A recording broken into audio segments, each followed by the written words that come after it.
Bienvenida a esta jornada de accesibilidad universal, que la especialidad en accesibilidad universal organiza semestre tras semestre. Quiero que sepan, hoy es nuestro día especial, es el día que dedicamos a tratar todos los temas relacionados con nuestro ámbito, y qué mejor que quienes hablen sean de primera voz nuestros alumnos egresados. Al día de hoy contamos con 3 generaciones de egresados y he de presumir que son los únicos especialistas en accesibilidad universal en toda América Latina, porque esta especialidad no existe en ningún país latinoamericano, ni siquiera como nivel de maestría o como nivel de doctorado. Así es que estamos primeramente muy orgullosas y orgullosos de ellos. Son alumnos que han cursado sus estudios en este programa y que han compartido con nosotros algo más que solamente estudios de posgrado, porque hace un momento lo comentaba con una de nuestros ponentes: cuando entras en este tema es inevitable ligarte ya como activista, y creo que a última hora todos terminamos siendo activistas, sobre todo cuando comprendemos que la parte fundamental para eliminar las barreras no reside en lo físico ni en lo normativo, sino en lo actitudinal, y es ahí donde nos volvemos activistas. Así de que quisiera compartir con ustedes esta mesa de diálogo, un espacio compartido con nuestros egresados de las 3 generaciones, y qué mejor que pues conocer un poco quiénes son, de dónde vienen, qué están haciendo actualmente, y para ello les voy a ceder la palabra a cada uno. Les voy a pedir brevedad porque no tenemos tanto tiempo como quisiéramos, entonces que en 2 minutos cada uno de ellos nos pudiera compartir su nombre y qué es lo que está haciendo en términos de accesibilidad el día de hoy. Ya sé que va a ser poco tiempo para que nos presuman, pero sí me siento muy orgullosa de ver el camino que cada uno ha emprendido. Así es de que si podemos iniciar, de aquel lado tenemos a Ros, podemos empezar contigo y vamos pasando el micrófono. 2 minutos para presentarse, su nombre y qué están haciendo hoy en términos de la accesibilidad universal.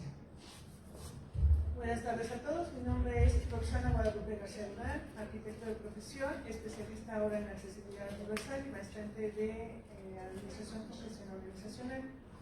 En este escenario egresé de la primera generación de esta especialidad y me desempeño como docente en esta máxima casa de estudios dentro de nuestra facultad.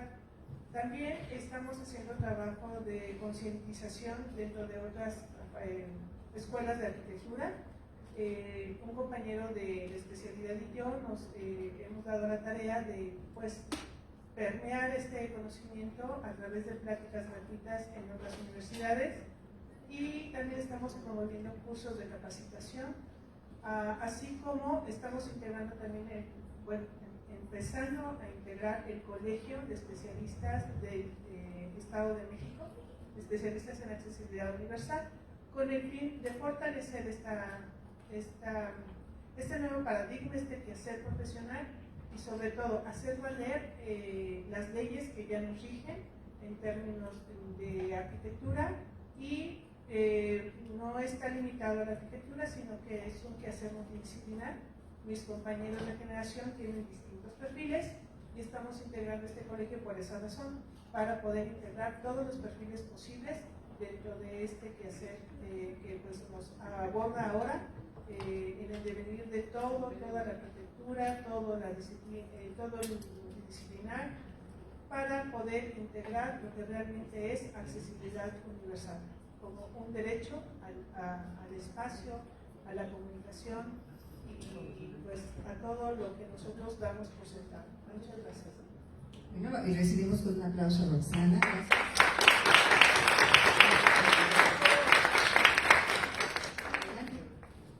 Buenas tardes, mi nombre es Giovanni Manuel de Flores, soy administrador y promotor de la obra urbana y especialista en accesibilidad universal.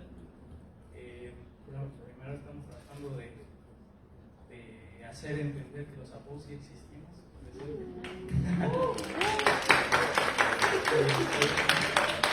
Y en cuanto a la accesibilidad universal, soy parte de la red de investigadores por el territorio, y estamos desarrollando ahí unas propuestas interesantes. La vez pasada, en el seminario pasado, desarrollamos una propuesta de nomenclatura accesible, y pues ahora estoy intentando continuar con algo que me quedé ahí con la espinita sobre trámites gubernamentales y trámites de desarrollo urbano que se hagan de manera virtual y que sean más fáciles para todos. Y bueno, en términos de accesibilidad, yo creo que lo que estamos trabajando ahorita. Damos un aplauso, por favor.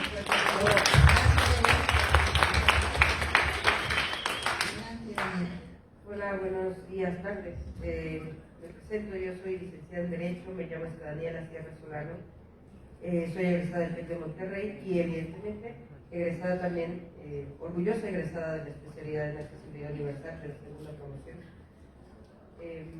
Y bueno, ¿qué se supone que es lo que estamos haciendo en accesibilidad universal? Igual que Rox, yo me desempeño como docente y bueno, desde este ámbito, como bien lo dijo la doctora Nancy anteriormente, tenemos un papel fundamental con la sociedad, tenemos un compromiso rotundo también con los futuros, en mi caso con los futuros licenciados en Derecho, ¿no? Los futuros abogados.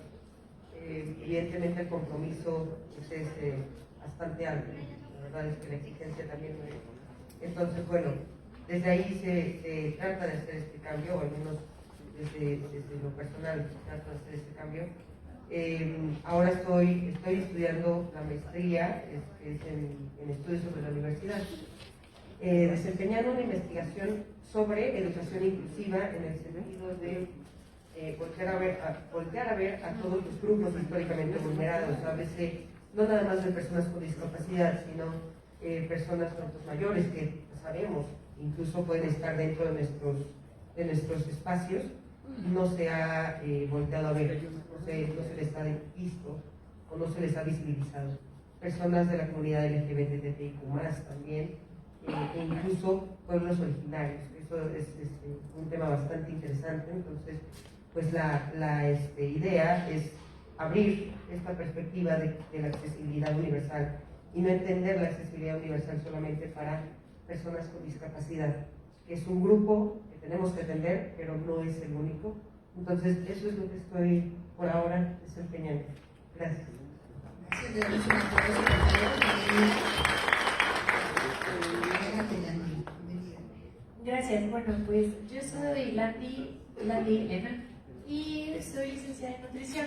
También soy egresada en la segunda generación de la especialidad y pues desde la especialidad surgió mucho mi interés en buscar la protección de derechos humanos, como es el derecho a la educación y el derecho a la salud, particularmente pues el derecho a la alimentación. Y esas son las áreas en las que actualmente estoy trabajando. Todo esto nació desde mi experiencia docente, cuando yo pues tenía en mi salón algunos alumnos con neurodivergencias, con discapacidad. Entonces pues a ti te avientan al ruedo como docente y no te dicen, oye, vas a tener a este alumno que tiene estas necesidades, o ni siquiera las han identificado. Entonces pues yo decía, como comentaban en las conferencias de la mañana, me acercaba a mis alumnos y les decía, ¿qué necesitas y cómo puedo apoyarte? ¿Cómo necesitas que sea mi clase? Entonces pues desde ahí me quedé con esa cuestión del derecho a la educación. No puede ser un derecho a una cuestión obligatoria si no se han hecho las cuestiones de manera equitativa y desde la justicia social y demás, para que entonces todos tengan este derecho pues protegido y como una realidad. Me estoy enfocando un poco más en el derecho a la educación superior, que pues esto es una de las actualizaciones más recientes que ha tenido la ley en México, para pues que no se queden las personas que han sido históricamente vulneradas y que se han quedado excluidas de este derecho, no solo se queden hasta la educación media superior, que en México es la prepa, sino que puedan llegar a licenciatura, posgrados, en ejercicio de derecho de manera equitativa. Y también pues desde la especialidad he estado trabajando un poco el derecho a la alimentación de los pacientes hospitalizados, porque también en mi experiencia como nutrióloga, cuando estuve en hospital, de pronto pues la Constitución, lo que me llama mucho la atención es que la Constitución te dice casi las mismas leyes de la alimentación que nosotros vemos en la ciencia nutricional, en la ciencia médica, así está en la Constitución. Pero cuando lo ves en una realidad social en el hospital, te das cuenta que, por ejemplo, dice, debe de ser adecuado, debe de ser suficiente, pero si a todos los pacientes les sirven la misma cantidad en las charolas, y distribuye al número del paciente y no ves al paciente con sus necesidades, ¿dónde está la protección de sus derechos? Entonces, actualmente eso es un poco lo que hago desde toda la visión de la accesibilidad universal, que no solo es una cuestión de barreras físicas, quizás las remarcamos mucho porque son las que más se ven, pero ¿qué pasa con la cuestión actitudinal? ¿Y qué pasa cuando la norma se queda, está muy bien escrita, a veces no hay ni siquiera una norma, pero si sí está escrita y no está en la realidad, necesitamos incidir también ahí desde la accesibilidad y eso es un poco de lo que hago actualmente. Gracias, recibimos con un aplauso. Adelante, Juan, bienvenido. Gracias. Hola, pues mi nombre es Juan, soy licenciado en gerontología y especialidad en accesibilidad. El tema, la línea que estoy actualmente trabajando en docencia, soy parte del comité curricular de la licenciatura en gerontología y pues ahora hay una unidad de aprendizaje en este nuevo plan de estudio que será accesibilidad universal. Creo que es un gran logro que hemos tenido en este comité curricular. En investigación, estamos desarrollando una línea de investigación que es gerontología ambiental y accesibilidad universal como integrante de la red latinoamericana de gerontología, y a nivel muy local, con Distrito Luca, estoy actuando como asesor para la generación de un modelo de atención gerontológica donde tiene el eje transversal la accesibilidad, que fue parte del tema de investigación para hacer las casas de día accesibles. Hasta ahí es donde podría hablar que estoy trabajando. Gracias. Gracias, bienvenida. Muchas gracias por la palabra y por el espacio. Mi nombre es Marcel González, me da mucho gusto ver a mis alumnos aquí de APOU. Traigo porra. Siempre los tuve en primer semestre, como saben soy docente de la Facultad de Arquitectura, orgullosamente egresada de APOU. Yo les decía, en la mañana me preguntaban los alumnos qué se siente que ya vaya a cumplir 25 años, ¿no? Digo, lo mejor porque somos muchas generaciones y creo que no solo en el Estado de México, me da mucho gusto ver a compañeros ya en otros estados de la República laborando. Aparte de ser docente, actualmente soy la directora de inclusión, que por primera vez se abre esta dirección en la nueva Secretaría de Igualdad Sustantiva y Cuidados de nuestra universidad. Me toca estar a cargo de todos los proyectos que se están realizando en materia de inclusión y creo que es una parte muy importante y que agradezco. Porque también siempre me presento, soy orgullosamente de la comunidad otomí, Padi Oñacho es mi lengua materna y creo que esa es mi tarea como docente, ahora a cargo de la Dirección de Inclusión también, atender a todos los grupos que históricamente hemos sido vulnerados, ¿no? Entonces creo que esa es una tarea muy fuerte, pero que yo sé que de la mano de todos los que estamos siempre en cada uno de los espacios, pues podemos ir sumando esas voces. Aquí hoy nos toca hablar en temas de accesibilidad e inclusión, pero para poder llegar a la inclusión tenemos que estar todos, no podemos avanzar si no estamos todos dentro de esa inclusión. Les decía, soy APOU, especialista de la primera generación de accesibilidad universal y también maestrante en estudios de la ciudad, actualmente alumna de la especialidad en derechos humanos, porque la inclusión también es parte de ese derecho que tenemos todos, esa vida digna. No puede haber digna si no estamos recibiendo una calidad de educación que tendría que ser, si no estamos.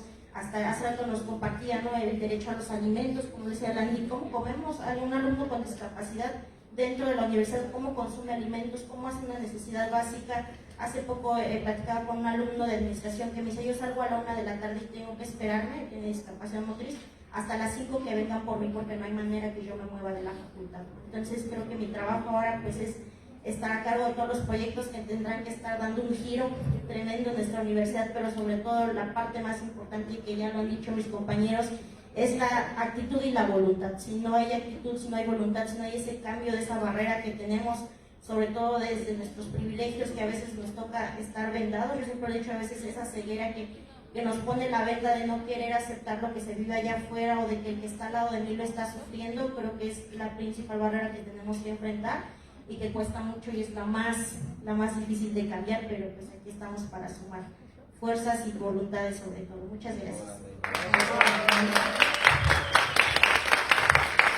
Bueno, pues como ven, una comunidad seleccionada, pero la verdad es que no es difícil, porque siempre hemos tenido la oportunidad de tener personas participando dentro de la especialidad de diversas carreras. Aquí estamos viendo, ¿no?, desde arquitectos, APOUs, gerontólogos, abogadas, nutriólogos, porque algo que es muy importante aquí decir es que la accesibilidad universal nos importa a todos. desde el escenario donde estemos. Si tengo una tienda de abarrotes, tengo que saber de accesibilidad para saber cómo voy a atender a mis clientes, si soy dentista, si soy nutriólogo, si soy abogado, si soy arquitecto, si me dedico a diseñar algún objeto. Para todo es importante tener en cuenta la accesibilidad universal. Esa es la intención y ese es el espíritu de esta especialidad. Voy a empezar entonces a compartir algunas preguntas para nuestros compañeros, nuestros amigos especialistas en accesibilidad universal. Y la primera pregunta, y acá yo dejaré que levanten la mano, procurando brevedad, ¿no? 3 minutos por respuesta para podernos dar la posibilidad de escucharnos todos. La primera pregunta es, ¿qué retos identifican en el campo de accesibilidad universal y cómo consideran que la formación que han tenido en la especialidad los ha preparado para enfrentarlos? Adelante, la mano, ustedes levantan la mano. Sí.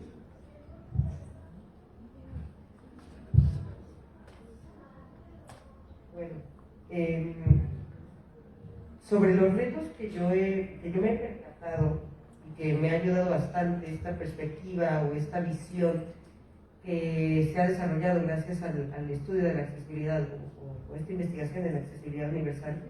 Desde el ámbito de la docencia, me parece que muchos aquí sabemos, ¿no? Y muchos lo hemos experimentado. Yo he dado clases en una institución privada y por tanto siento que los límites, las barreras son un poco más evidentes. En el sentido también desde la imagen, ¿no? Ahorita pues probablemente no estoy hablando frente a abogados, pero la imagen común de un abogado dice mucho por la imagen. Entonces me ha tocado esa barrera de las instituciones, meramente, cómo debemos comportarnos, cómo debemos hablar, cómo debemos incluso vestirnos.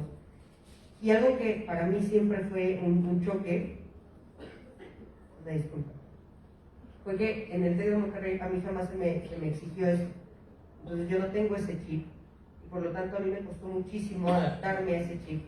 Y lo peor de todo es que también vienen otras nociones, por ejemplo, que el abogado debe saber comportarse de una manera más oral.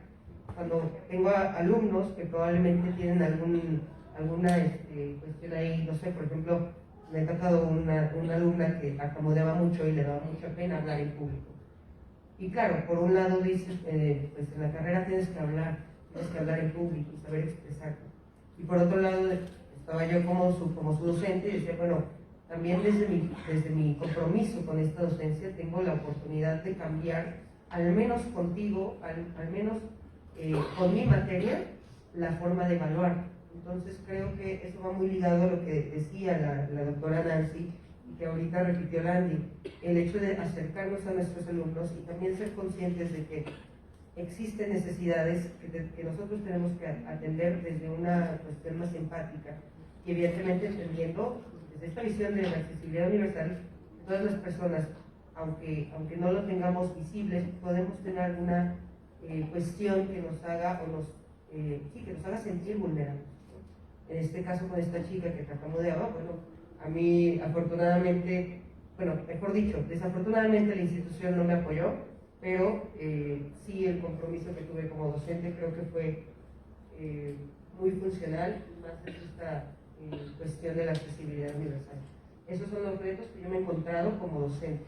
Quiero pasarle el micrófono a nuestra más, pero bueno, aquí apuntando, ¿no? Como ya lo había dicho también la doctora Nancy en su momento, como lo enfatiza ahora Daniela, la pregunta es ¿quién es el experto en accesibilidad universal? Las respuestas son las personas, ¿no? Cuando uno se acerca a ellas son las que nos pueden decir cómo los debemos de llamar, cómo los debemos de tratar, qué ajustes razonables hay que hacer. Entonces el consejo siempre, cuando no sepamos qué hacer, porque por mucho que estudiemos, nunca terminamos de aprender, los expertos son las personas.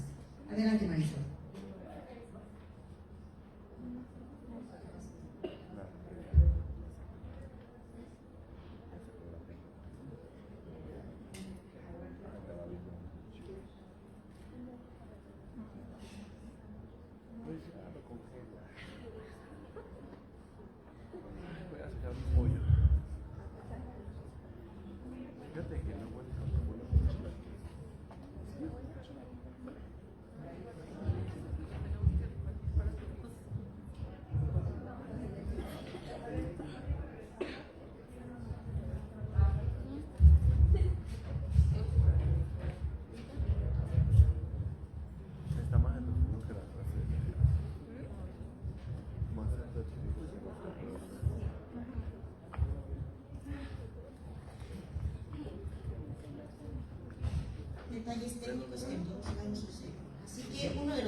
varios retos.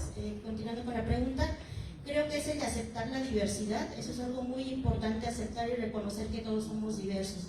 Desde el ámbito docente yo se los comparto mucho. Creo que hay una barrera, es una barrera muy marcada como docentes de todos somos iguales, todos aprenden de la misma manera, todos vienen con el mismo chip, y eso no es cierto, ¿no? A mí me ha tocado alumnos que se han acercado y me dicen, maestra, ¿por qué a mí me están imponiendo un tema de tesis de algo que tiene que ser urbano cuando yo quiero hacer un proyecto de espacio público en mi comunidad, que es la comunidad Otomí, que nunca ha tenido un espacio público? ¿Y por qué me han dicho que? ¿Por qué me dicen que desde mi licenciatura tiene que ser esto? Porque justo lo que nos comentaba es que también desde el perfil, desde el abogado, ¿cómo tiene que venir el abogado? ¿No? Desde quien estudia temas urbanos, ¿cómo tiene que hacer la investigación urbana? Entonces creo que es algo que tenemos que aceptar desde el ámbito docente, desde donde estemos, aceptar que todos somos diversos. No lo hemos aceptado, la verdad es que nos ha costado mucho el que nuestros docentes, desde quien está como administrativo, desde el alumnado, lo decían hace rato muy claro, nuestros compañeros, no aceptar que nuestros compañeros son diversos, porque yo siempre lo he dicho, nadie tendría que negar su origen, nadie tendría que negar de dónde viene, qué sabe, qué desconoce también, porque eso es válido, ¿no? Hay compañeros que me han dicho, yo considero que desde la escuela que vengo, desde mi comunidad muy alejada, pues no aprendí muchas cosas, y que me va a costar mucho llegar a la universidad y aprender nuevas cosas, porque claro que no traigo lo mismo que alguien que aprende en la ciudad, pero eso implica un reto y tengo que aprenderlo. Entonces todos somos muy diversos, y creo que esa es la principal barrera que no hemos aprendido a valorar, a reconocer. No me ha tocado saludar a alumnos de turismo, muchísimos que vienen de la comunidad Mazahua, de la comunidad Otomí, que tienen que ocultarlo porque se voy a sufrir discriminación de mis docentes, burlas de mis compañeros. Yo no puedo decir, como nosotros lo decíamos, la discapacidad no solo es lo que nosotros alcanzamos a ver, también hay discapacidades invisibles, y que también tenemos que aceptar y reconocer que están con nosotros en el aula, están ahí, tenemos compañeros, tenemos alumnos, pero esa diversidad está en todos lados. Y creo que esa es nuestra tarea, aceptar y reconocer la diversidad que hay y que está presente aquí en nuestro auditorio, y esa es nuestra tarea. No creo que desde donde me toca trabajar es hacer que se acepte esa diversidad, y sobre todo valorarla, y sobre todo, yo siempre he dicho, todos sumamos, ¿no? Entonces desde lo que sabe mi compañero que está aquí al lado de mí, que sabe de gerontología, desde quien sabe de salud, siempre sumamos, y siempre aceptar y reconocerlo. Creo que ese es el paso para que nosotros podamos ir avanzando, reconocer que todos somos diversos, que todos sumamos, nadie sabe más, nadie sabe menos, todo siempre suma, y creo que desde nuestra profesión tenemos que nosotros ir avanzando, pero siempre incluyendo a todos, ¿no? Y no podemos ir avanzando si nosotros vamos segregando y excluyendo a las personas. Entonces, esa es nuestra tarea, aceptar esa diversidad. Gracias.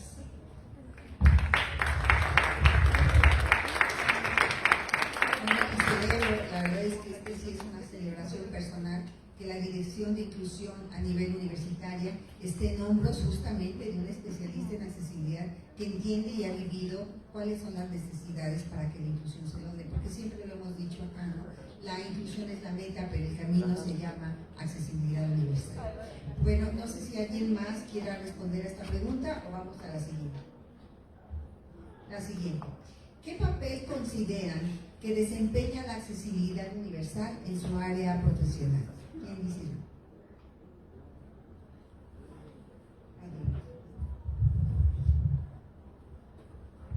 Gracias. Pues pienso que en el área de la salud, que es en donde yo estoy, de pronto se siente un poquito en clase, cuando estás en la especialidad de accesibilidad, te dicen, es que ya no estamos en un modelo médico, en un modelo como asistencialista, ya somos, lo de que debería de ser es un modelo social, un modelo que justamente nos explicó muy bien ahorita Marisol, en el que todos pues sumamos, todos somos parte, ¿no? Y yo, bueno, sí, pero sí soy del área de la salud, entonces como, no es que choquen, ni se confrontan, sino es muy importante para nosotros los que seamos. En el área de la salud y en cualquier otra profesión, yo podría decir que no nos sentemos en la silla del yo sé más. Por ejemplo, en una consulta nutricional, el paciente que está enfrente, pues es evidente que no. Es un ejemplo, no es que yo hable así. Es evidente que no sabe comer, es evidente que por eso está en enfermedad y por eso está sentado enfrente de mí. Entonces yo ya, no, esa actitud es algo negativo, y eso sí podría ser un modelo médico que no va a llevar a nada. En México todavía eso está muy asentado, y en otros países eso es lo que me agrada, que empieza a romperse y que empieza a hacer vamos a hacer el tratamiento en conjunto, porque lo que yo pueda saber lo pongo a tu disposición, pero tú también sabes en un tema nutricional, repito, por poner ejemplo más claro, tú sabes tus tiempos, tú sabes si sabes o te gusta o no cocinar, tú sabes, o sea, si yo te pongo un menú, tú sabes si te va a gustar o no, pero lo peor es que yo no voy a saber, entonces no lo vas a seguir y de nada va a servir lo mucho que yo sabía y puse en mi tiempo y esfuerzo en ese plan, no va a funcionar porque tú no te involucraste en eso.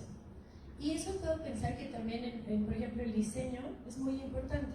Como comentaba la doctora, si tú te vas a sentar a diseñar, ya sea una vivienda o un objeto, los de diseño industrial o una cuestión gráfica, si tú te vas a sentar a diseñar y quieres ponerte en una posición del yo soy el que sé, te estás perdiendo de mucha riqueza, por ejemplo, de las personas con discapacidad, que tú quieres diseñar algo para ellos y pues, si tú no has tenido esa discapacidad, no has sido usuario de eso, entonces probablemente le falte muchísimo a ese diseño que vas a desarrollar. No, porque yo estoy sentado en una política pública y yo lo voy a hacer porque soy el chido, el que tiene experiencia. Padre, tu experiencia suma muchísimo y tu conocimiento que estás teniendo aquí en la universidad es súper rico y todo eso suma. Pero nunca te olvides que también a quien tú decides, llámese paciente, cliente o como sea, que se vaya a llamar, uno, tiene un nombre, dos, tiene necesidad y tres, también tiene un conocimiento. Entonces, te digo, en el área médica esto es bien importante, pero considero que para todos nos puede pasar que nos acomodemos en un lugar que no nos corresponde. Creo que lo que nos toca es lo que aprendas y lo que sabes, tu experiencia, ponerla a disposición, y por eso la interdisciplina y por eso pues, es muy enriquecedor, porque todos podemos sumar y no se te olvide esa parte.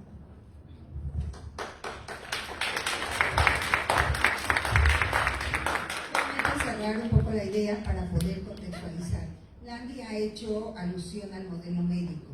La discapacidad, y hoy extensiva a casi todos los grupos, ha transitado por tres diferentes modelos. El modelo de prescindencia, que significa relegar y excluir a aquellos que son diferentes, ¿no? Por edad, por discapacidad, por origen, por cultura, etc. Una vez superado, entre comillas, porque realmente no lo hemos superado, viene el modelo médico, médico asistencialista, donde con el auge del conocimiento en medicina, la idea fue que todo se podía curar, incluso la edad, ¿no? Y entonces se miraba la edad como una enfermedad, ¿no? El embarazo se miraba como una enfermedad, la discapacidad se miraba como una enfermedad, y es una condición, no es una enfermedad. Y hemos llegado, al menos idílicamente, al modelo social, en donde reconocemos que somos diversos y reconocemos que siendo diversos necesitamos de un entorno y de un pensamiento en aras de esa diversidad para dignificar y para ser autónomos. Entonces, un poco atendiendo esos puntos que de repente como especialistas manejan y que a lo mejor no son del conocimiento de todos. Cedo la palabra ahora a la arquitecta y especialista en accesibilidad, Roxana García.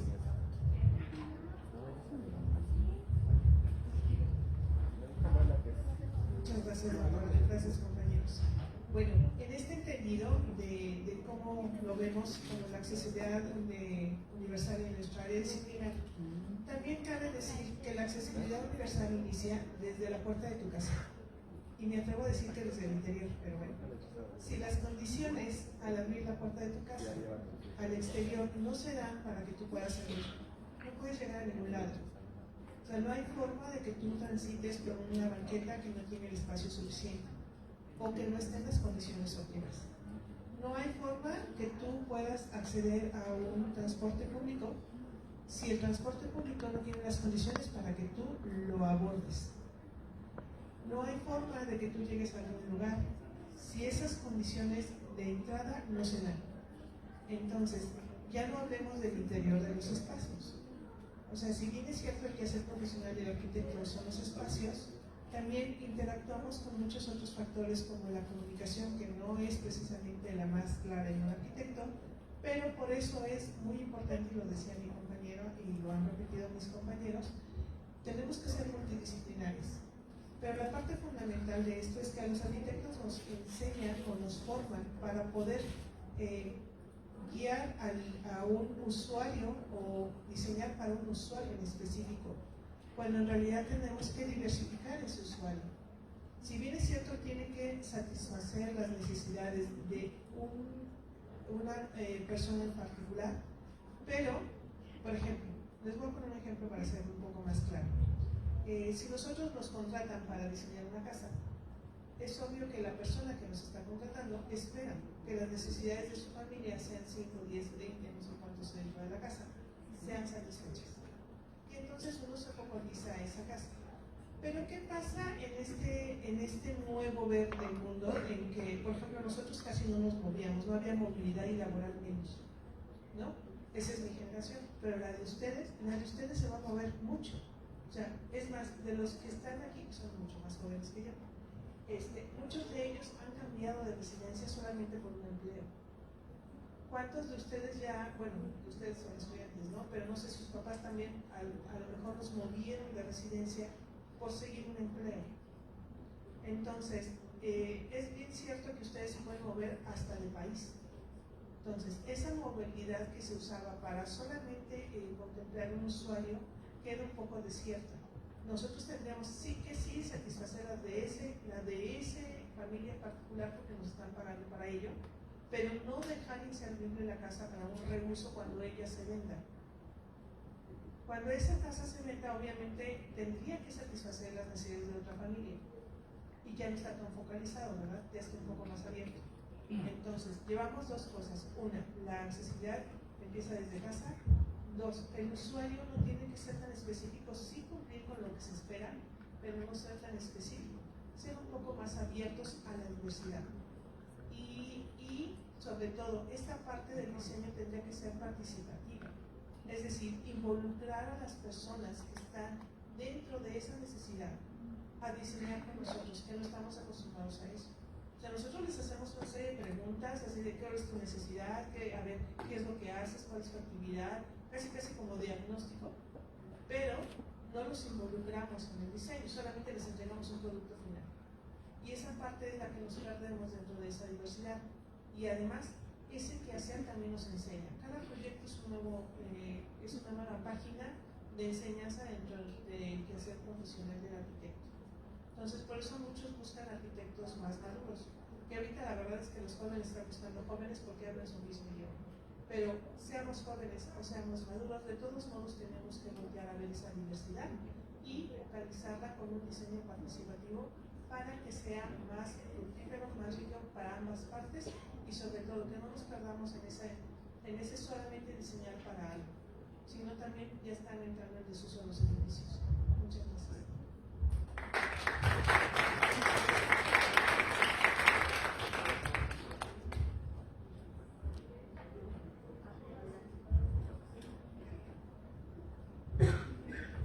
Bueno, antes de responder a la pregunta, me gustaría darles una pequeña experiencia sobre lo que es la accesibilidad universal. Yo antes de entrar a la especialidad no conocía nada del tema, entonces la persona que me recomendó me dijo, te va a cambiar la visión, justo por lo que están hablando de los moods o de los chips de pensamiento. La persona me decía, es que te va a cambiar la visión del futuro, o sea, tú solo piensas en ciertas cosas de la ciudad, pero vas a entender otras cosas en las que no piensas. Y había personas que me decían, es que tú no convives con la discapacidad, es que tú no convives con ciertas condiciones y eso no te abre la visión de ese mundo de la accesibilidad. Y es real. O sea, al salir de la especialidad yo veía otras cosas en la ciudad. Igual sé que las barreras físicas no solo son las rampas, y que hay muchas barreras también actitudinales, como lo comentaban los compañeros, pero igual me abrió mucha perspectiva en conocer las condiciones, la neurodivergencia, la diversidad, la discapacidad, y entender la discapacidad y convivir con ella. Creo que es algo fundamental para entender el concepto de accesibilidad universal. Posterior a eso, pues en el mundo o en el campo en el que me desempeño, que es la ciudad o el desarrollo urbano, pues hay muchísimas cosas por hacer y son diversas y diferentes. También se tiene que contemplar sí la experiencia del usuario, pero en un campo tan abierto como es la ciudad es más complicado o más complejo ese mundo. Igual me tocó interactuar algo con parques, con el sistema de parques que están haciendo aquí en la ciudad de Toluca, y pues también eso es un ente complejo porque no únicamente podemos tomar en cuenta las discapacidades físicas y cambiar las rampas y cambiar las vialidades y cambiar el entorno físico, sino que también las personas con ciertas condiciones o con algún tipo de condición requieren ciertos apoyos o ciertas ayudas o ciertos apoyos técnicos para poder moverse dentro de la ciudad, lo cual pues no he visto ninguna ciudad que tenga ese tipo de apoyos. Hay algunas ciudades que lo intentan, de hecho aquí en Toluca se han intentado varias cosas. La última vez que fui a lo de la feria del Alfeñique vi que ya había unas pequeñas tipografías en braille que están hechas en PVC y se van a caer en algunos días, pero bueno, se intentó. Hicieron algún intento de wayfinding en alguno de los parques del centro de la ciudad, igual se eliminaron las líneas de colores y pues ya no existen, pero el rescate y el mantenimiento, creo que el mantenimiento dentro de la ciudad es algo de lo más importante y de lo que no se habla. O sea, solo es como, estamos molestos por los baches, pero nadie les da mantenimiento. Estamos molestos por las vialidades, pero nadie les da mantenimiento. Pusieron los semáforos inteligentes, pero no jalan porque nadie les da mantenimiento. Y creo que eso es lo que le debería de preocupar a la administración pública vigente, que se le dé mantenimiento a todo ese tipo de cosas. A lo mejor son cosas pequeñas, acciones pequeñas, que en un mundo donde no hablamos de accesibilidad no lo podemos visibilizar o no lo podemos ver, pero si hablamos de accesibilidad universal, esas pequeñas cositas nos ayudan muchísimo a diversificar el ambiente para todos, o la ciudad para todos. Bueno, y sé que no pidió la palabra, pero a mí me gustaría mucho escuchar a Juan desde la gerontología, cómo ha cambiado su perspectiva desde la accesibilidad universal en un entorno que claramente está ligado con ello. Entonces, te paso el micrófono, Juan. ¿Cómo ha cambiado? Cuando llegas a gerontología piensas que ser adulto mayor es lo peor que te puede pasar. Cuando entramos a este tema de accesibilidad nos damos cuenta que realmente diseñar un espacio para todos es pensar en envejecimiento.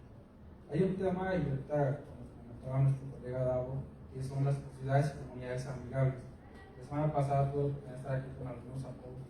Les hablaba sobre este edadismo que tenemos a nivel social, en el cual pensamos que nunca vamos a envejecer. Y yo lo aterrizaba todavía un poco más en cómo los profesionales somos edadistas. Cuando pensamos en este edadismo profesional, tomamos la decisión solamente en la etapa adulta.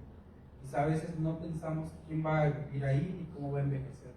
Y así nos podemos ir en toda la decisión que hacemos en la elaboración de planes de desarrollo municipal, programas educativos y demás.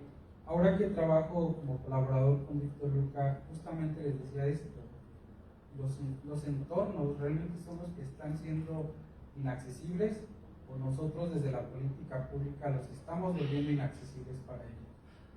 Hablábamos en este caso de esta institución de que tenemos solamente la atención del 1% de la población total de adultos mayores en Toluca. Yo les decía, ¿y dónde está el 99.9%? ¿Qué estamos generando nosotros desde la política y desde los entornos? Porque hablamos de diversidad de vejeces. Y ahí fue donde empezamos a sembrar la semilla en varios autoridades, y de que menos, tuve la oportunidad de platicar esto con la condición erística, es decir, ¿por qué no pensar en una Toluca amigable? Cuando hablamos de Toluca amigable es una Toluca para todos, y no específicamente en adultos mayores. A raíz de esa reunión, creo que llegó a buenos oídos el presidente municipal de Toluca, la directora de Toluca, pues han puesto un poquito de empeño en saber cómo poder mejorar estos entornos. Esto conlleva mucha responsabilidad porque me decían, ¿cuántos como tú hay? Pues, que yo sepa, la universidad es la única que tiene accesibilidad, soy el único gerontólogo. Pero tengo compañeros que son APOC, que son expertos en esta obra urbana. Tengo compañeros que son arquitectos y les pueden venir a decir cómo debería ser arquitectónicamente. Y así a la vez fui sumando varias personas en este proyecto Fue cuando ellos lograron cambiar esa visión de que generar un entorno accesible es pasar de una inclusión nominal, es decir, creo que lo estamos haciendo, tengo acciones de buena voluntad, a una inclusión más sustantiva que si bien estamos en el proceso sería ideal pasarlo y llevarlo a una realidad de ser público amigable, y eso es lo que yo podría aportar, que me ha agregado pues, este tema de la accesibilidad universal. Con los alumnos es muy interesante porque me toca trabajar con ellos para que diseñen programas de intervención para adultos mayores, y en ocasiones cuando desarrollaban su material de difusión haría literal 8 y él decía, ay caray, yo te traigo lentes y ni la veo, imagínate un adulto mayor. Esto fue cambiando muchísimo el chip con algunos alumnos que tengo, que ahora ya están egresados, algunos afortunadamente tienen muy buenos trabajos en residencias geriátricas en la Ciudad de México, y que ahora me dicen, profe, a ver, ¿cree que este material sea adecuado para el adulto mayor? Y yo le doy opciones de la accesibilidad cognitiva que empiezan a mejorar el desarrollo de estos temas. ¿Qué viene? Viene pensar en el diseñar nuevas formas para poder generar accesibilidad para los entornos, específicamente con adultos mayores, pero también en el servicio. Hace un rato hablaba de este diagnóstico que se está haciendo con Dígito Luca, y justamente aquí bien lo dijo la doctora Ska, los expertos son los adultos mayores. Este diagnóstico, los adultos mayores son los que van a participar y van a evaluar ese servicio. Como parte del proyecto terminal hice un bosquejo inicial, solamente una casa de día, y ahorita estas 15 casas de día van a entrar en esta dinámica, y posiblemente los más de 30 clubs que tiene la Dirección de Adultos Mayores también entran en esta dinámica para promover y generar estos entornos más accesibles. Gracias. Felicidades, la verdad es que como vemos cada uno de ellos en sus diferentes ámbitos están haciendo el cambio, ¿no? Y es apenas una semillita, insisto, solamente aquí existe la especialidad y solamente aquí podemos generar quizá todos estos fundamentos transdisciplinarios. Hay otro aspecto que es fundamental en la especialidad que justamente definirá la siguiente pregunta. A diferencia del diseño universal, la accesibilidad universal no se refiere solo al diseño. Y eso es algo que me ha costado mucho trabajo que pueda ser comprendido incluso en una facultad como esta, ¿no? Porque estamos en la Facultad de Arquitectura y Diseño y, claro, pensamos que todo se resuelve a través de estas disciplinas. Y un gran choque que he tenido que enfrentar es esto. A ver, no señores, esta no es la única manera de solventar, ni siquiera es una parte mínima, son muchas líneas más las que hay que observar. Y, por ejemplo, les he de platicar a manera de anécdota que me han cuestionado mucho el hecho, por ejemplo, de cuando incluí a una abogada en el núcleo académico básico, ¿no? A una filósofa. Porque cuando nosotros empezamos realmente a comprender la accesibilidad universal, nos damos cuenta que la accesibilidad universal tiene que partir desde el enfoque de derecho. Eso nos permite acercarnos a una lucha de una garantía de dignidad y de autonomía y no quedarnos en los modelos médicos asistencialistas donde por ser buena gente, por ser dadivoso, por tener buen corazón, vamos a hacer ciertas cesiones, ¿no? Ciertas condescendencias. El derecho es obligatorio y eso nos enmarca el discurso en otro nivel. Entonces la siguiente pregunta justamente va en ese sentido. ¿De qué manera el enfoque de derecho puede tener una trascendencia en el ámbito profesional donde tú te desarrollas como especialista en accesibilidad universal? Y esa es, insisto, una característica esencial de la especialidad, el enfoque de derecho. No sé si alguien quiera participar. Adelante, Rosa. Bueno, como decíamos, esta parte del derecho cambia la perspectiva en que nosotros hacemos que el espacio obedezca a las personas. Y sobre todo, o sea, no solamente ese espacio, o sea, tendremos que ver cómo comunicar. Por ejemplo, decíamos, a nosotros como arquitectos nos enseñaron barreras, ¿no? Pero la barrera era para encauzar a las personas, decirles por dónde ir o hacia dónde dirigirse. Y esas barreras normalmente eran físicas o vegetales. Bueno, sí, físicas, vegetales o físicas de concreto o de algún material que condujera a las personas hacia algún lugar. Ahora nos damos cuenta que eso era un error. Esas barreras no permiten que todas las personas transiten, no permiten que todas las personas lo procesen. o volvemos a los espacios laberínticos, donde las personas adultos mayores pierden la orientación. Y no necesitamos ser adultos mayores para que eso suceda. ¿A cuántos de nosotros se nos ha olvidado dónde dejamos el auto? Y terminamos, en lugar de recordar dónde lo dejamos, terminamos buscándolo con el control para que haga ruido. Entonces, esa parte de la percepción del espacio no está asignada a ningún ser en especial. Puede ser aquí, a mí, al otro, y en distintas medidas. Entonces, esa desorientación nos puede pasar a todos. Se puede exacerbar con la edad, pero no quiere decir que es exclusivo de alguien adulto mayor. Entonces, tendríamos que ser más claros en cómo hacemos ese espacio.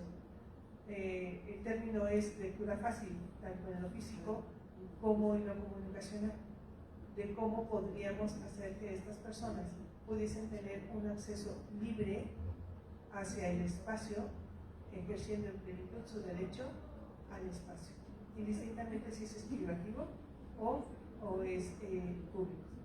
Gracias.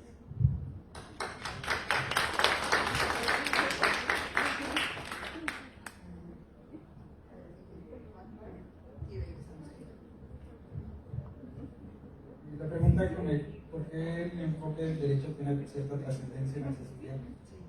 Hace tiempo, cuando estaba yo todavía estudiante, recuerdo que nos dieron una plática con alguien que estaba en Inglaterra, si no me equivoco, y hablaban que allá ya no es un acto de buena voluntad hablar de accesibilidad en las casas, sino que ya hay toda una normativa legal que ampara y que obliga a todas las personas que tienen que comprar una casa. Si bajamos en México, en mi área que son adultos mayores, tenemos una Convención Interamericana de Protección de los Derechos de las Personas Mayores. A nivel nacional tenemos una ley, a nivel estatal tenemos otra ley. ¿Cuál es el gran problema que tenemos? En el caso de adultos mayores no hay agentes que ejecuten esas leyes. Tengo entendido y también por lo poco que conozco que se viene una reforma para el próximo año donde ahora los sistemas municipales tendrán cierta retribución para garantizar que estos entornos o que estos derechos de las personas mayores sean aplicables y sean vigilados por ellos. Esto es un área de oportunidad porque a nivel nacional, y no regalar, creo que no tenemos una ley nacional de accesibilidad que se baje hacia todos los estados. En mi parte de la investigación encontramos varias normativas, pero estas normativas distan de lo que debería ser lo correcto. Aquí la área de oportunidad creo que para todos es que desde la trinchera empecemos a generar una parte normativa. Y a veces pensamos que es meter una ley al Congreso, tener muy buen contacto con algún diputado para que la pueda pasar. No. Vamos a empezar a hacer la parte normativa desde un reglamento. En este caso con el DIF yo les decía, ¿por qué tienes como criterio que sea funcional? ¿Qué pasa con los demás? Porque ya no es accesible. Entonces, si nosotros somos actores importantes o tomadores de decisiones, desde ahí podemos estar empezando. ¿Cómo garantizo desde un reglamento que va a regir la normativa de mi servicio, de mi institución, que realmente garantice el acceso para todos, respetando la diversidad? Entonces, creo yo que sí tenemos acción en esa parte cuando nos toca tomar alguna decisión. O bien, ahora la universidad hace poco nos mandaba una encuesta para poder decir cómo debería ser este nuevo reglamento, ¿no?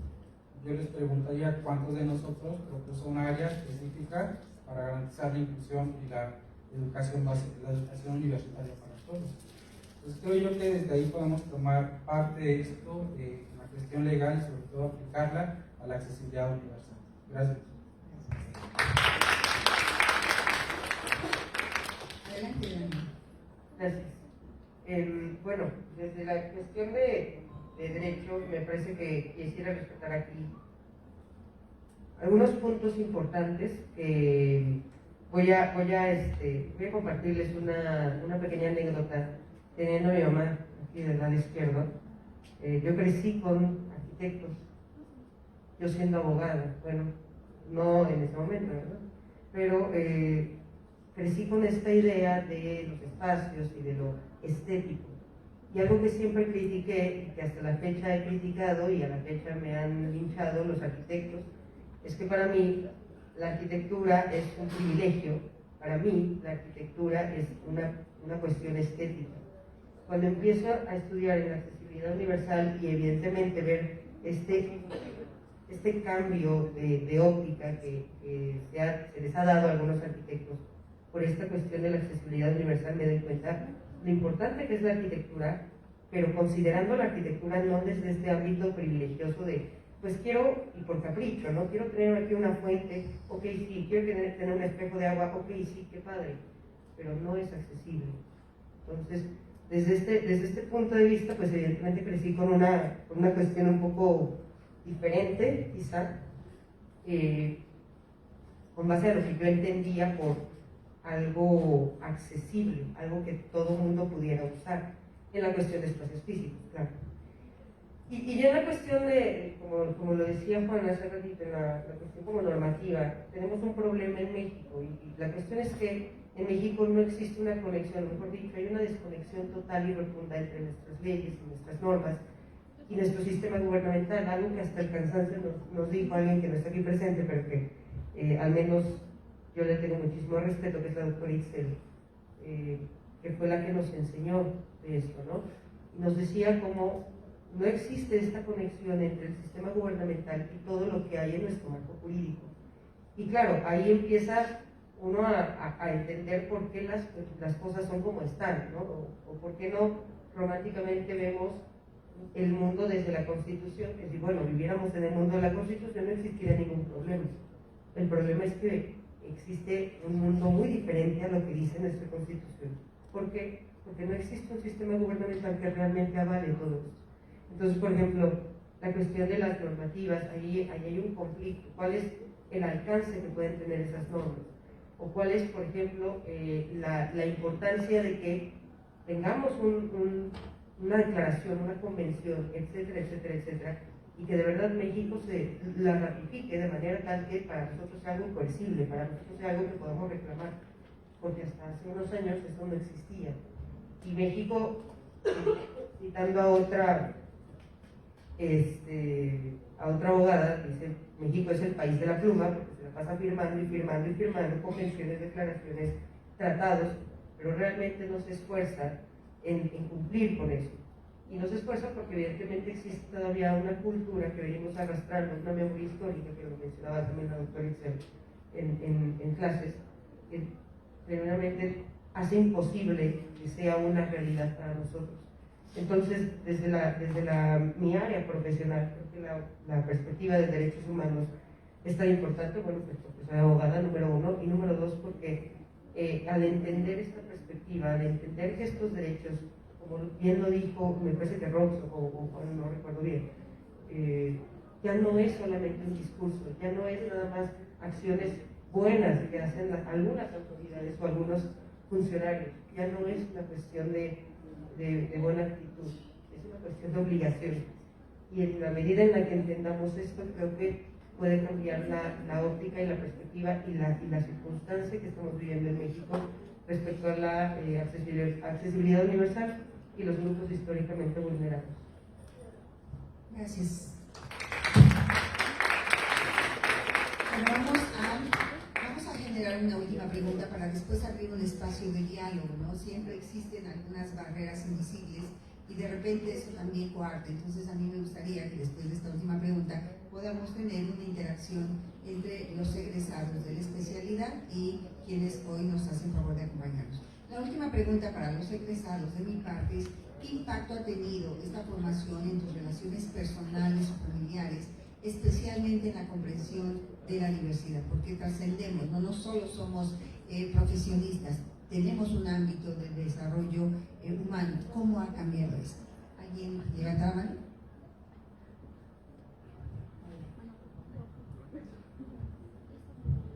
Muchas gracias. Creo que la especialidad, siempre lo he dicho, me cambió la forma de visión que yo quería seguir estudiando. Yo primero estudié la maestría y posteriormente la especialidad, y con la maestría me tocó cursarla en pandemia. Entonces yo sabía que ahí había una deuda, ¿no? Y creo que esa deuda me la pagó la especialidad y muchísimo más. Yo siempre lo agradezco y siempre lo comparto. La especialidad me abrió las puertas y me dio más de lo que yo quizá había imaginado, porque yo lo esperaba quizá con la maestría, y que la maestría fue otra cosa, fue muy distinto. y que yo pensaba que ahí se había acabado todo, ¿no? Tuve ahí una situación compleja en la maestría que yo siempre he dicho, para mí fue violencia institucional, y que en ese momento pensé que todo se había acabado, ¿no? Ya no hay investigación, ya no hay nada, hasta aquí se queda. Y cuando llego a la especialidad creo que fue esa pequeña luz que había como al final del camino de sí se puede y puedo hacer muchas cosas, ¿no? Entonces creo que me ha abierto las puertas. Yo siempre le he dicho, si pudiera volver a estudiar a Pau lo haría, y si fuera la especialidad también lo volvería a hacer, ¿no? No podría elegir otra cosa, porque realmente me ha abierto muchísimo las puertas actualmente, no solo en lo profesional. Afortunadamente he tenido la oportunidad de pues, hacer muchas cosas en lo profesional, pero también en lo personal. Creo que ahora me toca apoyar, como le decía la doctora, desde el ámbito familiar, y comparto mucho lo que decía la doctora Nancy hace un rato, el acercamiento con la comunidad. Creo que eso es lo que nos cambia y lo que nos da también la especialidad, ¿no? Cómo acercarnos y cómo entender a la otra parte, porque siempre le he dicho, nadie lo va a entender hasta que tú te acercas. Hace poco alguien me decía, es que los alumnos de las comunidades indígenas son bien apáticos, así me dijo, bien apáticos y nadie quiere hablar, y me empezó a describir muchas cosas. Y yo le dije, es que si tú llegas con ese pensamiento, con el alumno, pues claramente jamás te va a decir que es una comunidad, porque pues tú le estás diciendo ya todo eso antes de conocerlo, imagínate. Entonces creo que esa es la parte que nos ha dado esa sensibilidad del poder ponernos del otro lado y también de poder colaborar. Siempre he dicho, a mí en su momento alguien, claro, que me dijo, así se hacen las cosas, ante esta dificultad te tiendo la mano y lo hacemos así. Creo que siempre hay caminos para poder hacerlo, y creo que ahora me toca a mí pues abrir esos caminos, esas puertas, para que más pues vayamos sumando de este lado, ¿no? Entonces creo que la especialidad, yo lo he dicho siempre, me ha dado todo. Yo creo que sí, lo cambió completamente todo cuando yo creí que ya no había oportunidades. Entonces pues quien pueda estudiar la especialidad, la verdad es que nos abre un mundo muy, muy grande. Muchas gracias en Duchin Hamadis, muchas gracias en Otto.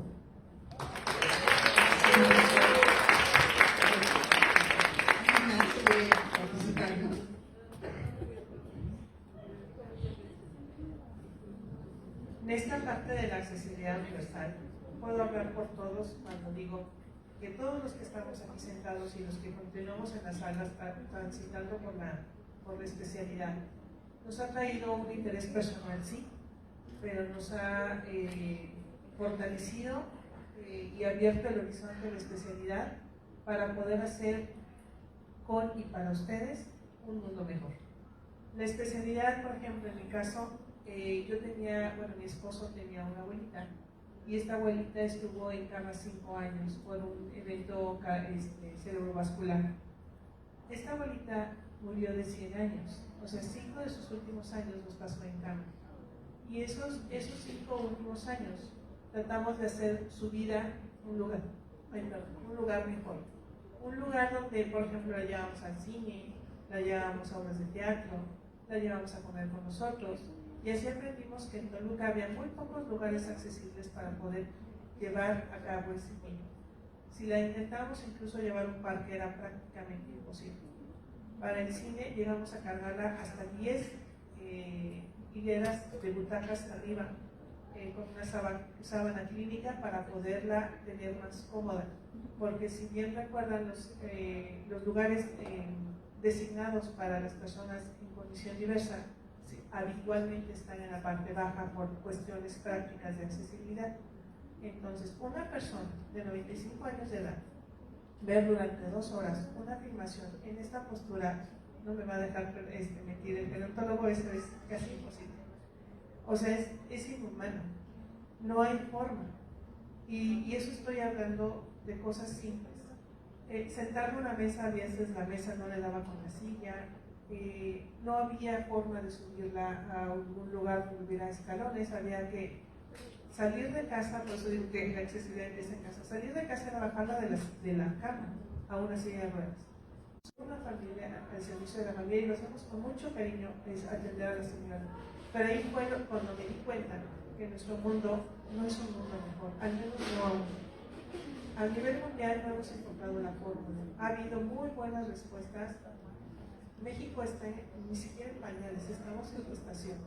Hay reglamentos, hay leyes, como lo comentó nuestras compañeras, pero no hay una certeza de que esto pueda pues ir por un momento mejor si nosotros mismos no adquirimos ese granito de arena de forma cotidiana.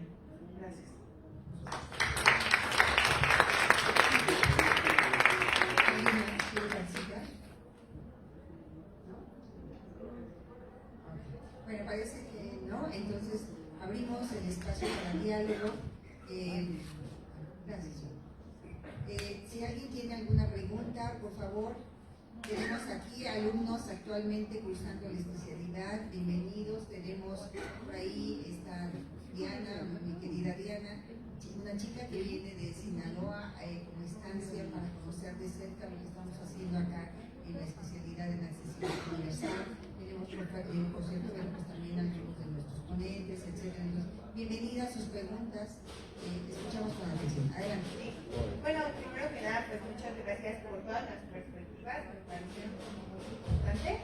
Incluso, pues nosotros desde uno de los grupos de la especialidad, pues aprendemos mucho unos de otros.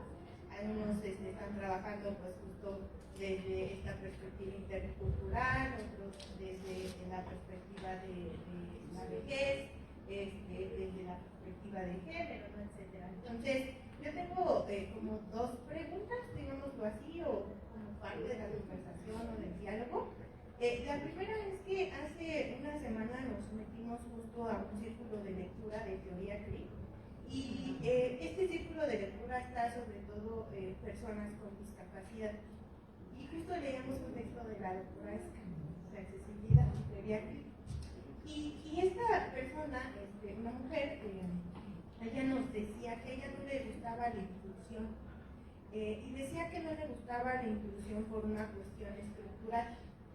Justo ella mencionaba que la inclusión tiene una perspectiva capitalista y neoliberal y que complejiza también el acceso a los derechos, que justo ustedes hablaban mucho de esta perspectiva de los derechos.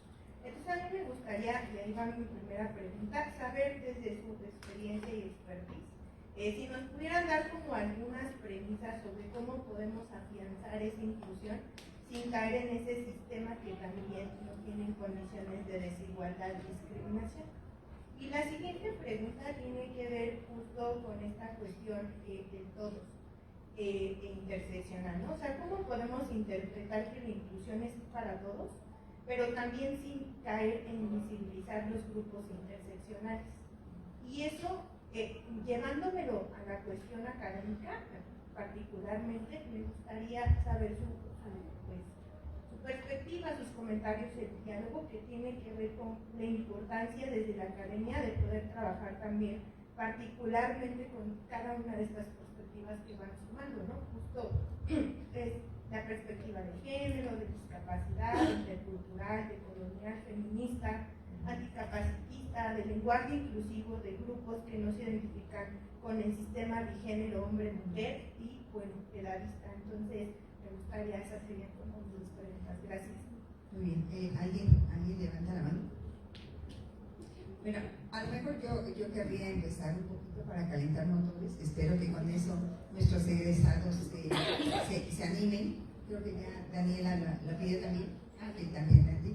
Bueno, la primera tenía que ver con cómo la inclusión puede tener un enfoque capitalista. A ver, quizá aquí no me quiero meter muy en terrenos tan profundos como hablar de un Foucault, que claramente siempre distinguió muchos escenarios como escenarios de poder. Y la inclusión no es la excepción. La inclusión también, sobre todo ahora que está, y aquí espero no contrariar a algunos, que está tan de moda esta idea de cuidados, ¿no?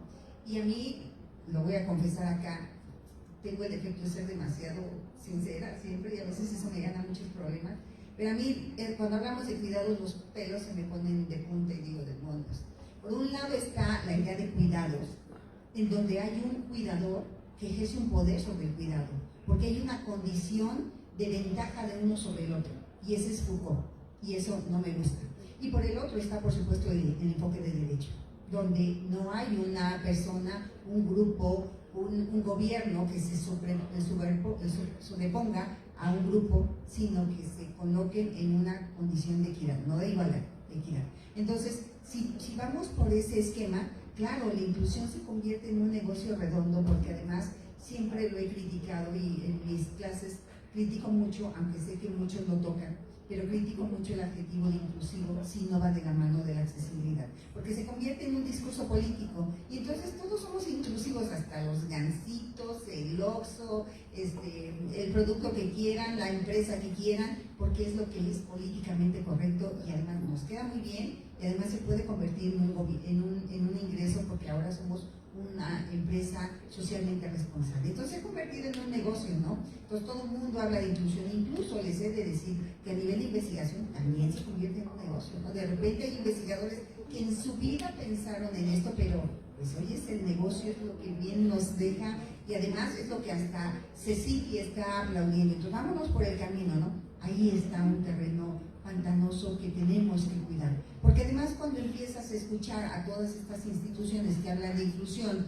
pero solamente miran discapacidad, o hablan de inclusión, pero sí, pero solo para ciertas personas. Alguna vez dando una conferencia era la Secretaría del Trabajo, una persona levantó la mano y yo quería marcarlo. Yo tengo una escuela inclusiva, decía, y aceptamos alumnos con discapacidad motriz.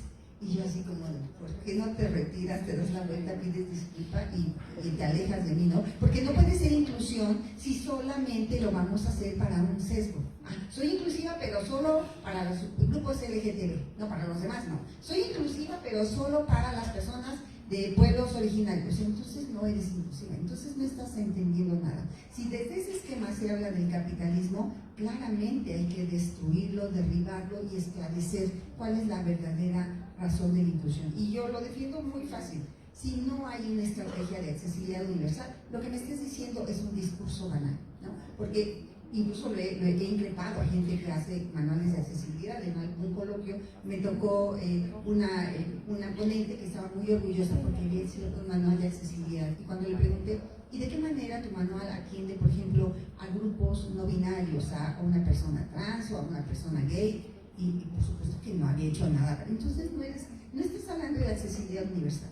Estamos hablando quizá de diseño universal y enfocado a aspectos físicos. O sea, lo tuyo es así chiquito. No hables de accesibilidad universal, porque cuando hablas de inclusión tienes que hablar de accesibilidad universal. Entonces, espero más o menos saber aproximada la primera parte. La segunda parte era sobre la interseccionalidad, claro. Acabo de compartirles un tratado de accesibilidad que está calientito. Si ustedes lo observan, calientito porque hace 3-4 días que salió publicado. Si ustedes se dan cuenta, el ejercicio que se hace en ese tratado, no manual, tratado de accesibilidad universal, es analítico y sintético. Primero se analizan qué requieren los adultos mayores, qué requiere la niñez, qué requieren las mujeres con esta cuestión de género, qué requiere el adulto mayor, qué requiere todos los grupos que trate de abarcar en una intención de ser más global. Y después, una vez que se hizo la evaluación, se hace un ejercicio sintético donde entonces, en conclusión, ¿qué se necesita para que de esta manera todos los grupos estén encontrando una respuesta a sus necesidades y que esta condición de accesibilidad universal realmente cumpla con esta universalidad y con esta visión interseccional? Porque ya lo decíamos, cuando hacemos análisis es meramente por cuestiones académicas, pero entendemos que un adulto mayor no es solo un adulto mayor, quizá está en condiciones de pobreza, quizá sea una persona que esté de pueblos originarios. Si no tenemos la mirada analítica y sintética, siempre va a haber un grupo excluido. Bueno, ahora sí cedo la palabra, porque Daniela y Lani querían hablar, ¿cierto? Bueno, lo mío era más relacionado como a lo que empezó a comentar la doctora Jessica respecto a, y quiero, perdón por lo coloquial, ¿no? Pero quiero empezar con esta premisa de aquellos que dicen el que mucho abarca, poco aprieta. Y creo que para mí esto es tan fundamental y tan elemental al mismo tiempo. Cuando hablamos de accesibilidad universal, porque y contrario, ¿no? Voy a contradecirme y voy a contrariar a muchas personas aquí presentes, pero para mí no puede existir una persona experta en accesibilidad universal, no puede existir una persona experta en inclusión, porque no podemos abarcar todo, es imposible abarcar todo. Sin embargo, no quiere decir que se acabe aquí nuestra tarea y ya lo dejemos, ¿no? Evidentemente hay un compromiso social que nosotros tenemos, y en el sentido de reconocemos, e incluso nos reconocemos a nosotros mismos como pertenecientes a algún grupo históricamente vulnerable. Luego entonces está clara esta obligación que tenemos, este compromiso y esta tarea urgente que tenemos como parte de la sociedad, como parte de este país. Y al mismo tiempo decir, podríamos abarcar o podríamos hablar de un aspecto o de una condición, pero no vamos a conocerlo realmente porque, número uno, nunca lo hemos o no lo hemos vivido hasta el momento, ¿no? En algunas clases les decía a mis alumnos, es que no puede existir una empatía al 100%. Probablemente tú perdiste a tu papá y probablemente yo también perdí el mío. Y puedo comprender el dolor de perder a un padre, pero jamás voy a entender lo que es perder a tu papá porque yo no tuve a tu papá. Yo no tuve las vivencias que tuviste tú con tu papá. No es lo mismo, no puede ser igual. Y a pesar de yo románticamente hablar en nuestro trabajo terminal de que la discriminación, que el sector salud, que pueblos originarios, que comunidad LGBT, lo que sea, lo mío se queda como en un discurso, nada más. Porque yo no soy parte de esto, porque yo no lo experimenté de viva voz, ¿no? Te comparto, yo hice un trabajo de la discriminación estructural que vive una persona del colectivo transexual en el ámbito de salud. ¿Qué voy a saber yo de eso? Solo lo teórico, ¿no? Y solo lo que puedo absorber de otras personas que sí lo vivieron en carne propia. Entonces, quisiera decirlo de esta manera, ¿no? No puede existir una persona experta en accesibilidad universal, porque sería hablar de todo.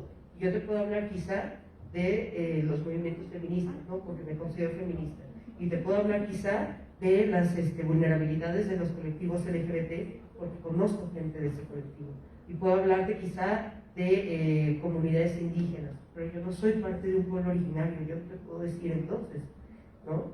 O yo no crecí en un pueblito lejano a la ciudad, o yo no crecí en Europa. O sea, todos estos aspectos me hacen tener esa limitación.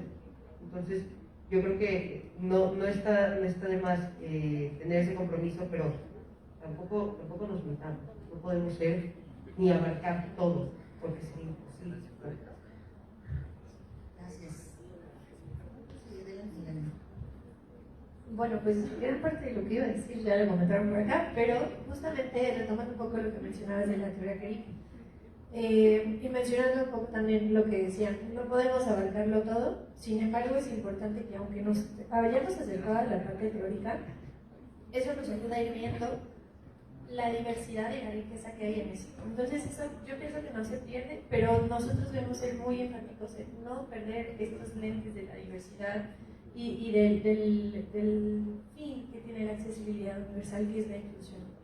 Y de pronto me acuerdo con mis alumnos, les planteábamos situaciones y me decían, pero es que ese es un problemón, y yo aquí, ¿qué hago? ¿Cómo lo resuelvo? Pues yo quiero levantar la mano y quiero cambiar el mundo, pero luego veo el montón de cosas que hay enfrente, montón de cosas que no conozco, ¿y cómo le voy a hacer a ese problema estructural de siglos? Toda esa memoria histórica, yo aquí parada creo que no lo voy a cambiar. Pero, ¿qué pasa? Voy a empezar. No lo sé todo, pero la doctora sabe cosas que yo no sabía y él también. Entonces, hay que ir haciendo equipo, eso siempre va a ser muy rico, porque al final la diversidad somos todos. Y eso, o sea, la cuestión de sumarnos, la cuestión de no perder ese objetivo. Y también te decía de la cuestión CRIP, esto empezó con las personas con discapacidad.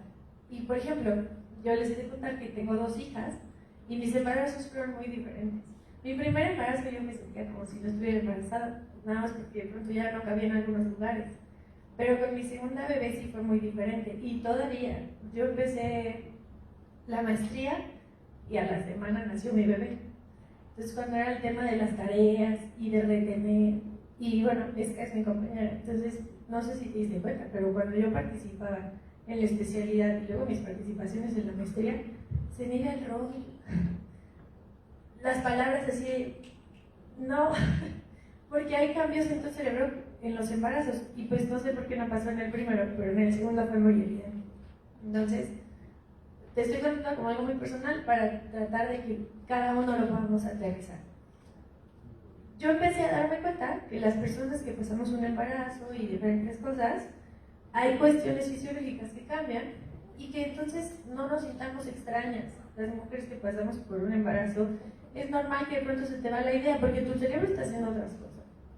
Entonces, como ir haciendo este grupo, ¿no? Me acuerdo mucho en una clase de la doctora Diana en la especialidad, que nos puso una imagen que estaban hablando de lactancia, expertos, pero todos eran hombres. Jamás habían sentido, pues, pecho con leche, una blusa mojada, un bebé que te mordió. Jamás lo van a saber. Entonces, sí, está padre. Siéntalos, que te hablen de la experiencia. Bueno, no de la experiencia, de lo teórico, pero siempre suman a alguien de la experiencia.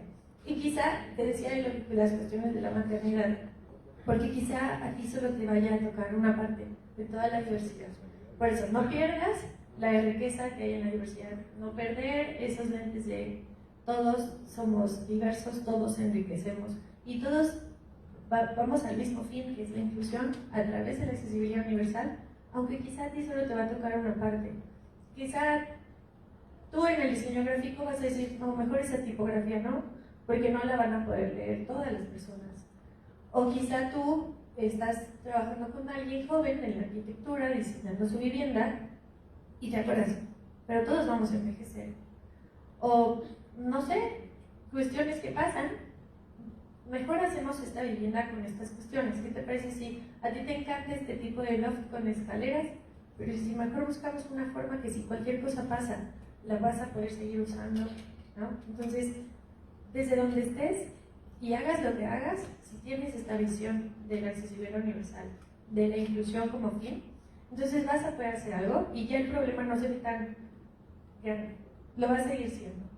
Pero también si tú nada más estás al frente de un grupo, no se te olvide mencionarles, haz casos de estudio, por ejemplo, en los que puedas hablar, como mencionaba la doctora Elsa, de las necesidades individuales de las infancias, todo esto, y ya cuando vayamos a avanzar en eso, ve cruzando variables, como en un tema de interseccionalidad, y ve haciendo, yo creo que a muchos les caigo gorda y a muchos no. De mis amigos, muchos se dicen, vas con tus temas. Y hay otros que dicen, oye, qué buena onda, estás diciéndome cosas. Por ejemplo, con mi tutora de la maestría, pues yo a veces quería meter esto porque ya es mi forma de ver el mundo. Y entonces ella me decía, bueno, no descuides esto, pero ok, entiendo que es importante para ti. Y les he de contar que siendo, como mencionaba la doctora, como mencionaba Axel, o sea, cuando ya estás en esto, ya te cambió la forma de ver el mundo y siempre que puedas, háblalo, porque es una forma de visibilizar. Por ejemplo, decía también esta, se nos exige una forma de hablar, de vestir, de presentarte, pero no sabes si por una cuestión familiar o, les digo, yo con mi embarazo era un tema, yo no hablaba con fluidez y me frustraba mucho. O por X o Y, como que se exige. Entonces, si tú eres una persona que solo le cambió el día a uno, porque dices, no te preocupes, con calma. Tómate tu tiempo para explicarnos la idea que tienes, porque es valiosa. Ya no se sintió excluida esa persona ese día. O por ejemplo,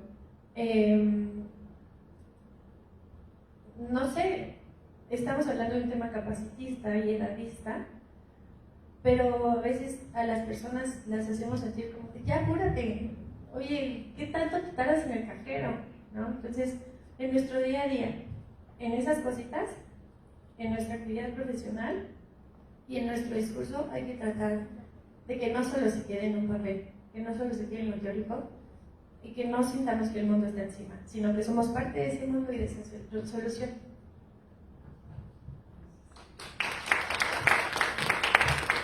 Bueno, una última pregunta porque ya el tiempo se nos agotó. Adelante, doctora.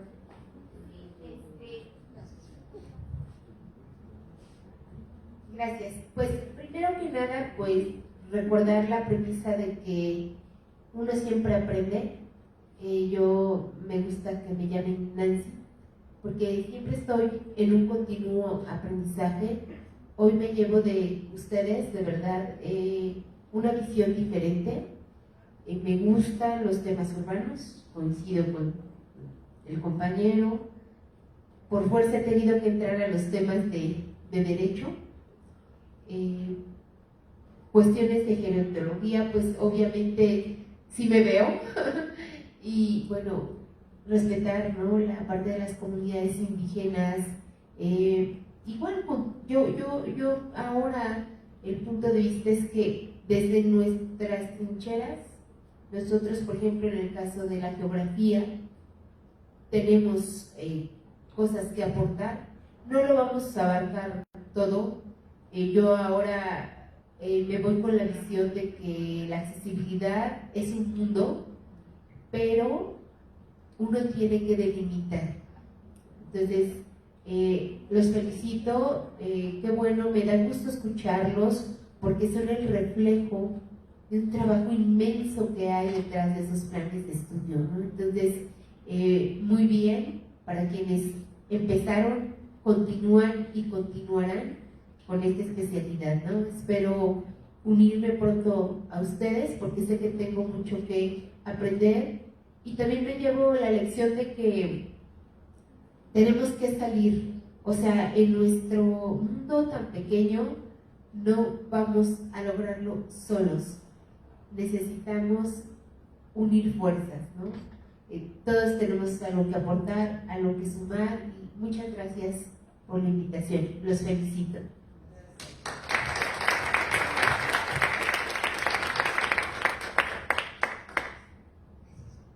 Bueno, pues agradecemos muchísimo, primeramente la presencia y la permanencia en este evento, y por supuesto también a cada uno de nuestros egresados a quienes estamos haciendo llegar una constancia que a la fecha dice: la Universidad Autónoma del Estado de México, a través de la especialidad en accesibilidad universal en la arquitectura y la ciudad, otorga la presente constancia a cada uno de nuestros participantes por su participación en la mesa de diálogo, experiencias y perspectivas en torno a la accesibilidad universal, de la Jornada de Accesibilidad Universal 2025B del Programa de Especialidad en Accesibilidad Universal en la Arquitectura y la Ciudad, contribuyendo al desarrollo y fortalecimiento de los conocimientos y habilidades de los alumnos. Atentamente, Patria, Ciencia y Trabajo, 2025, 195 años de la apertura del Instituto Literario en la ciudad de Toluca, y firma Alcance, su servidora, coordinadora de la especialidad en accesibilidad universal.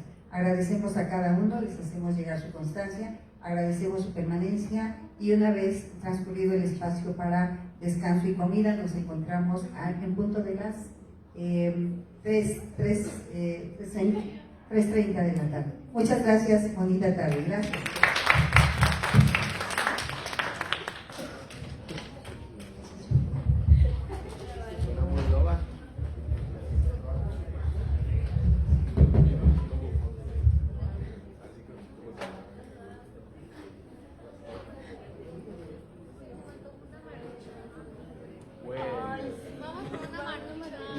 Mi mamá en 30 va a comprar este chino de maruchan que para que no estemos pedos, para que se nos baje. Por favor.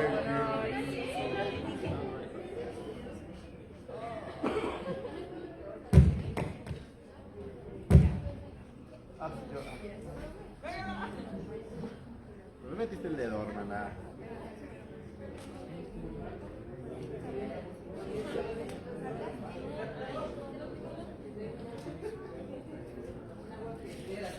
¿Qué significa C-pop?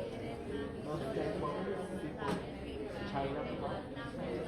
Oh my gosh, esto es tan chido. Ah, ya sé quién es.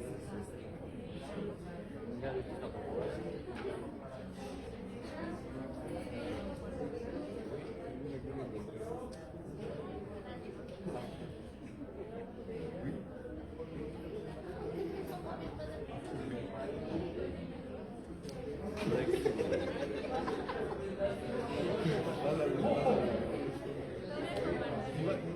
Veníamos de baño, iba bajando de baño, y dijo que